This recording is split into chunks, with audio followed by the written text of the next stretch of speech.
কতবার বলেছি গাড়িটাকে বেচে দাও। তোমরা এখানে দাঁড়িয়ে থাকো, আমি চললাম। আরে এখন অর্ধেক রাস্তা বাকি, যাবি কি করে? হেঁটে। এই আরে কিছু একটা করো তাড়াতাড়ি। আর রোজকার অশান্তি ভালো লাগে না।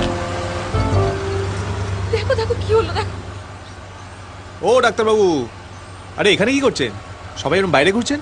আরে দেখো না আবির, গাড়িটা এমন ট্রাবল দিচ্ছে, ওদিকে একটা ইনভিটেশন আছে, সেখানেও পৌঁছতে লেট হচ্ছে, আবার রাতেও পেশেন্ট দেখার ব্যাপার আছে। একটা ট্যাক্সি পেলে ভালো হতো। ট্যাক্সি? এই রাস্তায় তো কোনো ট্যাক্সি পাবেন না। তা আপনারা কোন দিকে যাচ্ছিলেন? শান্তিপুর। শান্তিপুরে তো আমিও যাচ্ছি। হ্যাঁ? কিন্তু আপনার এই গাড়ি আর আমার এই গাড়ি তো এক না। না না, এতেই হবে। আসলে ওখানে পৌঁছানোটা দরকার।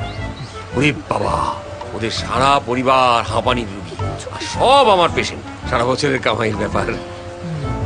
ঠিক আছে, তবে চলুন।